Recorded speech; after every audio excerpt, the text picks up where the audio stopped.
जय हिंद साथियों। आज की वीडियो में हम 29 दिसंबर का करंट अफेयर्स पढ़ेंगे। चलिए शुरू करते हैं। पहला प्रश्न है, हाल ही में तीरंदाजी एशिया कप 2022 में पदक तालिका में शीर्ष स्थान किसने प्राप्त किया? तो तीरंदाजी एशिया कप 2022 में पदक तालिका में शीर्ष स्थान पाया है भारत ने। भारतीय खिलाड़ियों ने 5 गोल्ड मेडल समेत कुल 10 पदकों पर अपना कब्जा जमाया है। ये एशिया कप शारजाह संयुक्त अरब अमीरात में आयोजित हुआ था। इसका आयोजन 20 से 25 दिसंबर तक किया गया। बात करते हैं संयुक्त अरब अमीरात की, तो इसके राष्ट्रपति कौन है? खलीफा बिन जायद अल नाहियान। चलिए अब संयुक्त अरब अमीरात से संबंधित प्रश्न देख लेते हैं। तो तीरंदाजी एशिया कप का आयोजन जो है वो कहां पर हुआ? संयुक्त अरब अमीरात में। और संयुक्त अरब अमीरात में फरवरी 2024 में 13वीं विश्व व्यापार संगठन यानी WTO इसकी मंत्री स्तरीय बैठक जो है वो कहां पर होगी? संयुक्त अरब अमीरात में होगी। और 12 से 16 दिसंबर तक दुबई और अबू धाबी में पहला ग्लोबल इंडिया फोरम 2022 का आयोजन जो है वो अभी हाल ही में किया गया था। और ग्लोबल मीडिया कांग्रेस का पहला संस्करण जो है वो अबू धाबी में हुआ था। कब से कब तक? 15 नवंबर से 17 नवंबर तक। चलिए अगला प्रश्न है, KR गौरी अम्मा नेशनल अवार्ड किसे मिला? तो ये मिला है एलिडा गुएरा को। एलिडा गुएरा को कहाँ की है? क्यूबा की हैं। क्यूबा के प्रधानमंत्री कौन है? मैनुअल मरेरो। मैनुअल मरेरो। पहले KR गौरी अम्मा नेशनल अवार्ड की घोषणा कर दी गई है। यह अवार्ड क्यूबा की सोशल एक्टिविस्ट डॉक्टर एलिडा गुएरा को दिया गया है। यह अवार्ड आर गौरी अम्मा फाउंडेशन द्वारा स्थापित किया गया है। यह अवार्ड केरल के मुख्यमंत्री द्वारा 5 जनवरी को चंद्रशेखरन नायर स्टेडियम के ओलंपिया हॉल में डॉक्टर एलिडा को प्रदान किया जाएगा। कब मिलेगा? 5 जनवरी को। इस अवार्ड के साथ एक प्रशस्ति पत्र और $3000 प्रदान किए जाएंगे। अब बात करते हैं एलिडा गुएरा कौन है। तो डॉक्टर एलिडा गुएरा क्यूबा की एक ह्यूमन राइट एक्टिविस्ट हैं जो क्यूबा में विकलांग बच्चों के रहने के लिए घरों का संचालन करती हैं। साथ ही घरेलू समस्याओं से जूझ रहे शरणार्थी बच्चों के लिए भी 2 केंद्रों का संचालन करती हैं। डॉक्टर एलिडा क्यूबा के मेडिकल मिशन की एक एक्टिव मेंबर भी हैं जो लैटिन अमेरिका में बच्चों के स्वास्थ्य प्रोफाइल को बेहतर करने का कार्य करता है। विकलांग बच्चों के पुनर्वास के अतिरिक्त वह विकासशील देशों को ऋण राहत प्रदान करने के लिए भी प्रयासरत रहती हैं। उनके इन्हीं प्रयासों को महत्व देने के लिए उन्हें यह सम्मान दिया गया है। चलिए अब KR गौरी अम्मा के बारे में जानते हैं। तो KR गौरी अम्मा भारत में वामपंथी आंदोलन की सबसे प्रमुख नेताओं में से एक थी। साथ ही वह एक भारतीय राजनेता और केरल राज्य की पहली रेवेन्यू मिनिस्टर थे।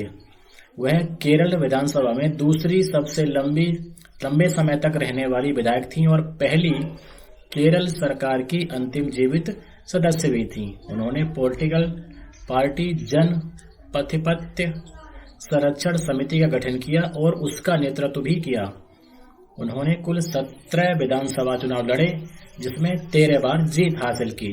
उन्होंने आत्मकथा नामक एक ऑटोबायोग्राफी प्रकाशित की थी। उनकी ऑटोबायोग्राफी को वर्ष 2011 में केरल साहित्य अकादमी पुरस्कार से सम्मानित किया गया था। KR गौरी अम्मा का निधन 11 मई 2021 को 102 साल की उम्र में हो गया था। तो आपने इनके बारे में जाना। पहला प्रश्न देखते हैं, केंद्रीय मंत्रिमंडल ने 27 दिसंबर 2022 को किस देश में नए वाणिज्य दूतावास खोलने की मंजूरी दी है? तो ये कहाँ खोले जाएंगे दूतावास? मालदीव और लिथुआनिया में। मालदीव और लिथुआनिया में। केंद्रीय मंत्रिमंडल ने 27 दिसंबर को मालदीव और लिथुआनिया में नए वाणिज्य दूतावास खोलने की मंजूरी दी है।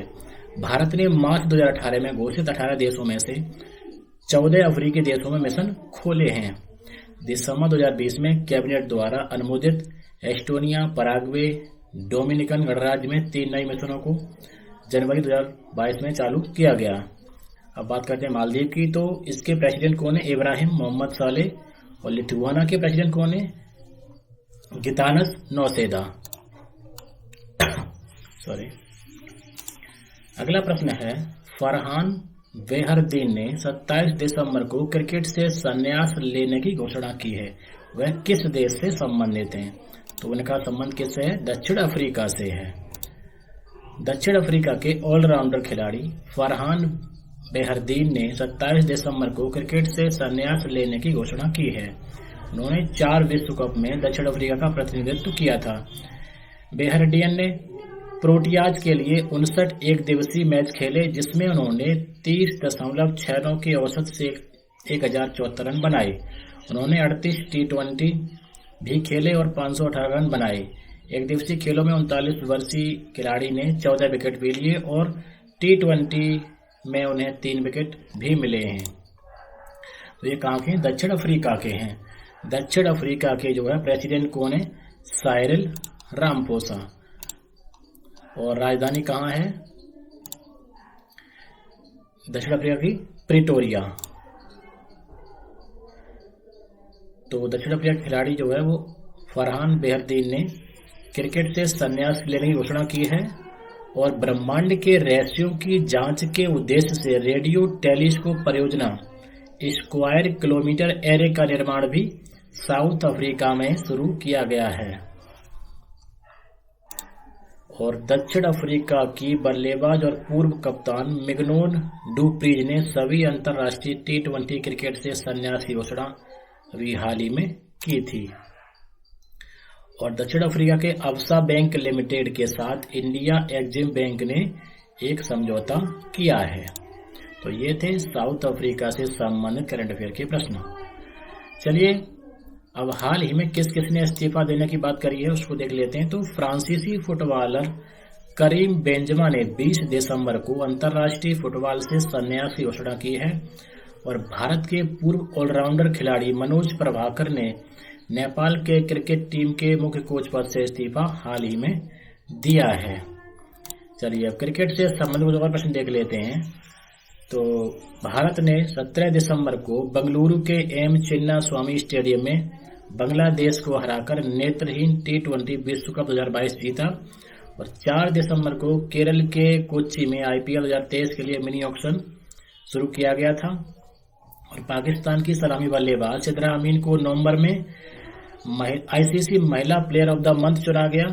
और इंग्लिश क्रिकेटर जोस बटलर को आईसीसी के सर्वश्रेष्ठ पुरुष क्रिकेटर यानी ICC player of the month ये नवंबर महीने के लिए चुना गया था। और Ishan Kishan one day international cricket में सबसे तेज 200 रन बनाने वाले खिलाड़ी बने। और सौराष्ट्र ने महाराष्ट्र को 5 विकेट से हराकर दूसरी बार विजय हजारे ट्रॉफी अभी हाल ही में जीती थी। अगला प्रश्न देखते हैं। टेस्ट एटलस के मुताबिक विश्व के बेस्ट फूड लिस्ट में भारत का व्यंजन कौन से स्थान पर रहा? तो ये रहा 5वें स्थान पर। सामग्री, व्यंजन और पेय पदार्थों के लिए दर्शकों के वोटों पर आधारित और टेस्ट एटलस के मुताबिक विश्व के बेस्ट फूड लिस्ट में भारत का व्यंजन 5वें स्थान पर रहा। रैंकिंग में इटली का भोजन पहले स्थान पर रहा। इसके बाद ग्रीस और स्पेन का स्थान है। चीनी व्यंजन जो दुनिया का सबसे लोकप्रिय व्यंजन है। तो बात करते हैं इटली की। तो इटली की जो प्रधानमंत्री कौन है? Giorgia Meloni. राष्ट्रपति सर्जियो मैट्रेला। इटली की राजधानी कहाँ है? रोम। चलिए इटली से संबंधित प्रश्न देख लेते हैं। तो संयुक्त राष्ट्र के खाद्य और कृषि संगठन ने हाल ही में इटली के रोम में अंतर्राष्ट्रीय बाजरा वर्ष 2023 का अंतर्राष्ट्रीय वर्ष का उद्घाटन समारोह का आयोजन किया। अगला प्रश्न है, रेलवे बोर्ड का नया अध्यक्ष और सीईओ किसे नियुक्त किया गया है? तो ये बने अनिल कुमार लाहौटी। अनिल कुमार लाहौटी इससे पहले उत्तर रेलवे के लखनऊ मंडल में मंडल रेल प्रबंधक के रूप में कार्यरत थे। वह 1964 बैच के IRSC अधिकारी हैं जो 1 जनवरी 2023 को वी के त्रिपाठी का स्थान लेंगे। ये अपना स्थान कब ग्रहण करेंगे? तो 1 जनवरी 2023 को। भारत के 35वें मुख्य न्यायाधीश RC लाहोटी जो है उनके बड़े भाई हैं। सरकार द्वारा भारतीय रेलवे प्रबंधन सेवा के तहत एक एकीकृत रेलवे सेवा को अधिसूचित करने के बाद रेलवे बोर्ड के अध्यक्ष की यह पहली नियुक्ति है। IRMS एक समूह ए सेवा है, यानी ये समूह की सेवा है जो विभिन्न भारतीय रेलवे सेवाओं को मिलाकर बनाई गई है। चलिए भारतीय रेल की बात करते हैं। तो भारतीय रेल मंत्रालय के अंतर्गत आती है। भारतीय रेलवे नेटवर्क आकार के हिसाब से दुनिया में चौथा सबसे बड़ा नेटवर्क है। इसकी स्थापना 8 मई 1845 को हुई थी। वर्तमान में इसमें 18 जोन 70 डिवीजन हैं, जिसमें दक्षिण तट रेलवे जोन सबसे नया जोन है। ये पॉइंट आप याद रखिए कि रेलवे का सबसे नया जोन कौन सा है? दक्षिण तट रेलवे।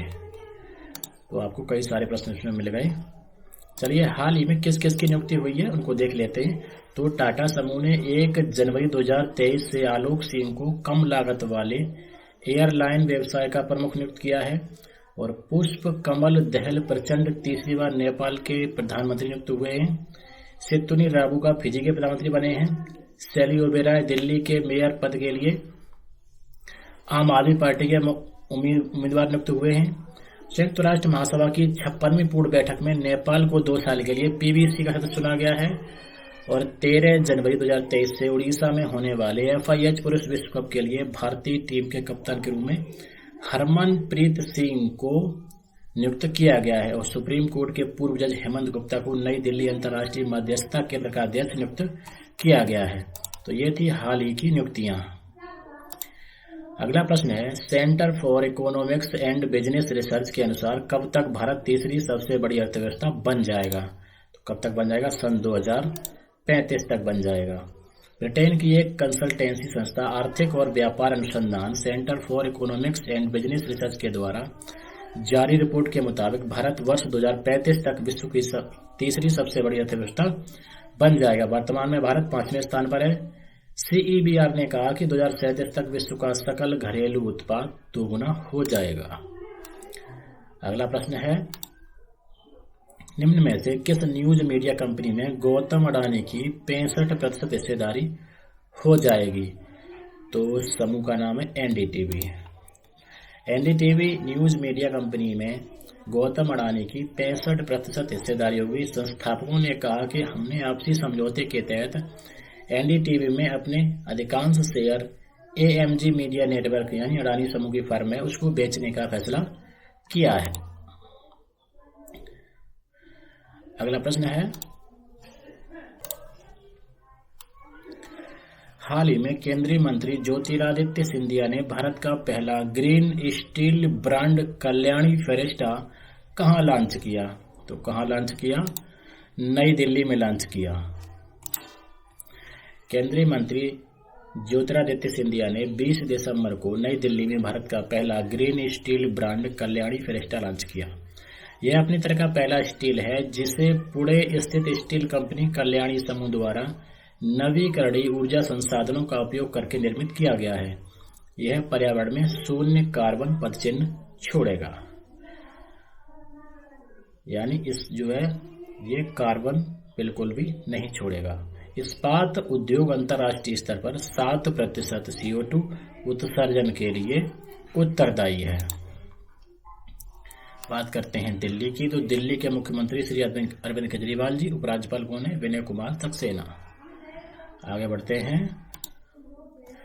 टेलीकॉम कंपनी रिलायंस जियो ने हाल ही में किस राज्य में 5G सेवा शुरू की है? तो कहां शुरू की है? आंध्र प्रदेश में शुरू की है।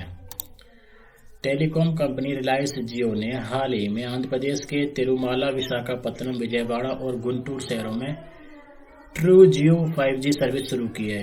किस नाम से? ट्रू जियो। इस नाम से सर्विस शुरू की है। कंपनी ने कहा है कि 239 रुपए या अधिक से रिचार्ज करके इस सेवा का आनंद ले सकते हैं। बात करते हैं आंध्र प्रदेश की। तो आंध्र प्रदेश के मुख्यमंत्री श्री YS जगनमोहन रेड्डी, राज्यपाल श्री विश्वभूषण हरिचंदन।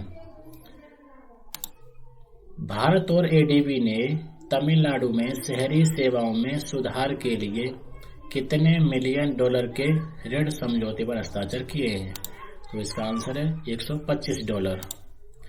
भारत सरकार और एशियाई विकास बैंक ने तमिलनाडु के 3 शहरों में जलवायु लचीला सीवेज संग्रह और उपचार प्रणाली और जल निकासी और जल आपूर्ति प्रणाली विकसित करने के लिए समझौते पर हस्ताक्षर किए हैं।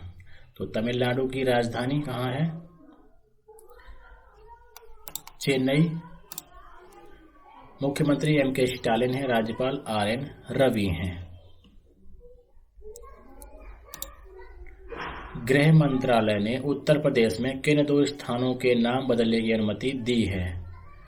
तो ये स्थान जो है वो गोरखपुर में मुंडेरा बाजार और देवरिया जिले में तेलिया अफगान गांव का नाम बदला जाएगा। डिटेल में जानते हैं। तो गृह मंत्रालय ने उत्तर प्रदेश में 2 स्थानों के नाम बदलने की घोषणा की है। ये स्थान उत्तर प्रदेश में गोरखपुर में मुंडेरा बाजार नगर पालिका परिषद और देवरिया जिले में तेलिया अफगान गांव है, यानी इन दोनों के नाम बदले जाएंगे।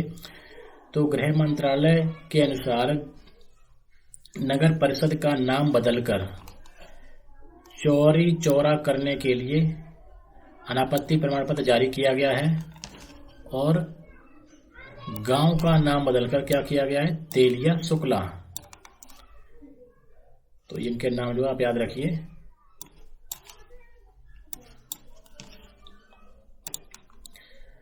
उत्तर प्रदेश के मुख्यमंत्री श्री योगी आदित्यनाथ जी हैं, राज्यपाल श्रीमती आनंदीबेन पटेल हैं। चलिए अगला प्रश्न देखते हैं। भारत का पहला पूर्ण पुस्तकालय वाला निर्वाचन क्षेत्र कौन सा बन गया है? तो कौन सा बन गया है? केरल का धर्मदम। केरल का धर्मदम। धर्मदम केरल के मुख्यमंत्री पिनाराई विजयन का निर्वाचन क्षेत्र है। यह उपलब्धि हासिल करने वाला यह पहला निर्वाचन क्षेत्र बन गया है। निर्वाचन क्षेत्र में कुल 138 वार्ड हैं। पहले 63 वार्डों में पुस्तकालय नहीं थे। समाज के सभी वर्गों के सहयोग से निर्वाचन क्षेत्र का पूर्ण पुस्तकालीकरण संभव हुआ है। जिला पुस्तकालय परिषद और स्थानीय स्वशासी निकायों ने मिशन में सक्रिय रूप से भाग लिया। मिशन को लागू करने के लिए समितियों का गठन किया गया। पुस्तकालय सामाजिक विकास के लिए जन आंदोलन के माध्यम से पूरे केरल में एक प्रेरणा का काम करते हैं। भारत में पहला सार्वजनिक पुस्तकालय केरल राज्य का केंद्रीय पुस्तकालय है, जिसे त्रिवेंद्रम पब्लिक लाइब्रेरी के रूप में जाना जाता है। और जामताड़ा ये कहाँ है? झारखंड में। ये भारत का पहला जिला बन गया है जिसके प्रत्येक गांव में एक पुस्तकालय है। तो ये पॉइंट इंपॉर्टेंट है। अगला प्रश्न है, सुजलाम अंतर्राष्ट्रीय जल महोत्सव के उद्घाटन सत्र का आयोजन कब से कब तक किया गया? तो ये किया गया 27 से 29 दिसंबर तक। कहां पर हुआ? मध्य प्रदेश में। मध्य प्रदेश के मुख्यमंत्री श्री शिवराज सिंह चौहान, राज्यपाल श्री मंगूभाई पटेल। उज्जैन में सुजलाम अंतर्राष्ट्रीय जल महोत्सव सम्मेलन का आयोजन किया गया है। 3 दिवसीय सुजलाम अंतर्राष्ट्रीय जल महोत्सव का आयोजन भारत सरकार सहित दीनदयाल शोध संस्थान एवं मध्य प्रदेश जन अभियान परिषद द्वारा आयोजित किया गया। देश दुनिया को जल संरक्षण का संदेश देने हेतु इस महोत्सव का आयोजन किया गया है। उद्घाटन सत्र में मुख्य अतिथि के रूप में केंद्रीय जल मंत्री श्री गजेंद्र सिंह शेखावत एवं मुख्यमंत्री शिवराज सिंह चौहान शामिल हुए थे। अगला प्रश्न है, किस राज्य सरकार ने trees outside forest in India कार्यक्रम की शुरुआत की है? तो ये कार्यक्रम किसने शुरू किया है? हरियाणा ने शुरू किया है। हरियाणा के मुख्यमंत्री मनोहर लाल खट्टर हैं, राज्यपाल श्री बंडारू दत्तात्रेय हैं। हरियाणा सरकार के वन विभाग और US agency for international development ने trees outside forest in India यानी टॉफी, शॉर्ट में कहते हैं टॉफी, कार्यक्रम शुरू करने की घोषणा की है। यह कार्यक्रम असम, आंध्र प्रदेश, हरियाणा, उड़ीसा, राजस्थान, तमिलनाडु और उत्तर प्रदेश सहित 7 राज्यों में 5 वर्षों में जो है वो 25 मिलियन अमेरिकी डॉलर तक आवंटित करेगा। यानी इतने पैसे जो खर्च होंगे इस कार्यक्रम को सफल बनाने में। तो दोस्तों आज की वीडियो में इतना ही। जय हिंद, जय भारत।